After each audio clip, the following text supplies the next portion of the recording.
While Israel's airstrikes expanded into the heart of Beirut for the first time in nearly 20 years, much of the focus Monday was on the possibility of troops on the ground, Israeli special forces launching probing missions. Whether it's defense or offense, there is nowhere that Israel will not reach. And hinting at a ground offensive of Lebanon Monday, much to the opposition of its allies. And I'm comfortable with them stopping. We should have a ceasefire now.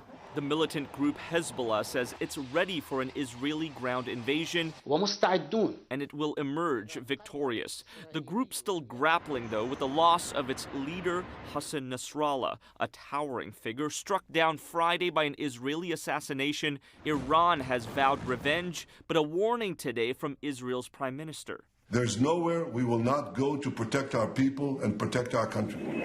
Israel's relentless strikes have primarily targeted Lebanon over a 2-week campaign, leaving several Hezbollah commanders dead.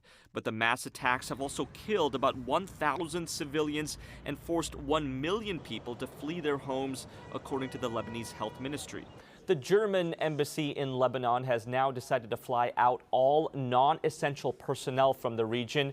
But Global Affairs tells us today the Canadian embassy so far remains fully operational. Kamal Karamali, CTV News, Toronto.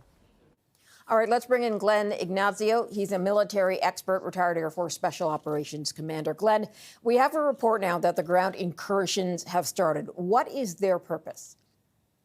Yes, you're absolutely correct. Well, the special operations team, what they're going to go in is they're going to go in to detect, disrupt, and if necessary, destroy any type of operation that's going to be a resistance force, potentially for the IDF ground forces. One of these things is the tunnel system that Hezbollah has. This is much more significant and larger than what we saw in Hamas and Gaza. These tunnels are big enough for trucks to drive through, missile systems and so forth. This will also be for them to focus on taking any kind of major artillery or any kind of air defenses out so that the air and ground forces, if necessary, will go in with the least amount of resistance. That's their major function. How big are these commando teams? And from what you're describing, it could take some time for them to fulfill those goals. Yeah, the Special Forces teams actually are very quick. It's interesting. Most of the missions are covert, but now it's all been announced, so it's not quite that way. But it depends on the size of their teams. A lot of times it could be 14 to 20 of their operators.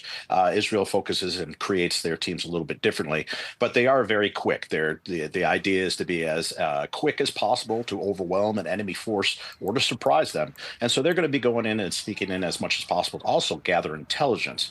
So again, it's one of those things that they're going to be in there probing, finding out where the threats are. We're trying to eliminate those threats and what we call preparing the battlefield so that all those forces, if necessary, will go across the lines with the least amount of resistance and attacks. Okay, what is your take on a full ground invasion here, the timing of that, and what would the goal of a full ground invasion be?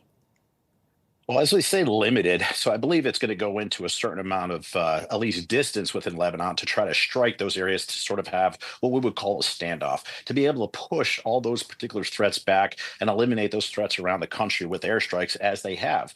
They really have disrupted Hezbollah rather significantly with the communications being taken out and basically the fear that, geez, the IDF and the Mossad has really done well to identify where all these militants and so forth are.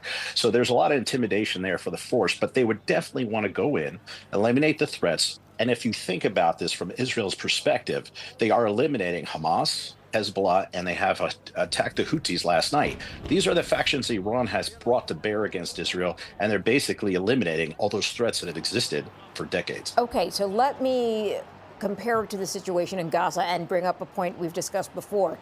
They are pushing them back. They are eliminating them in certain circumstances, but then what? Would this involve, in a longer term, keeping Israeli troops across that border in Lebanon to make sure Hezbollah does not regroup? That would be actually dangerous, and I don't think that would be the smart thing for Israel to do.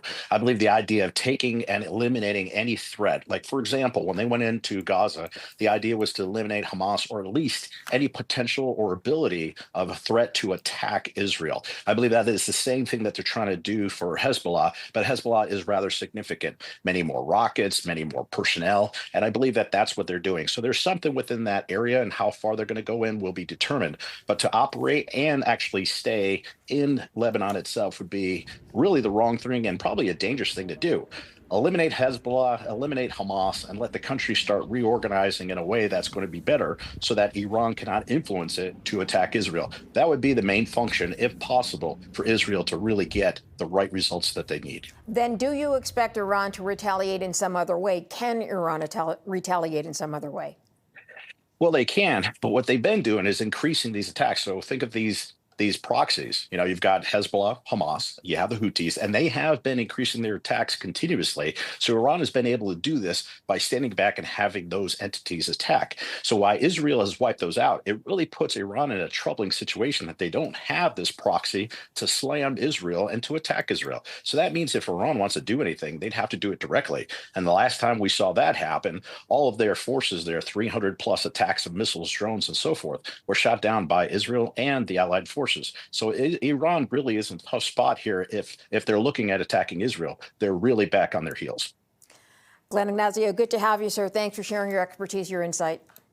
Great to see you. Take care.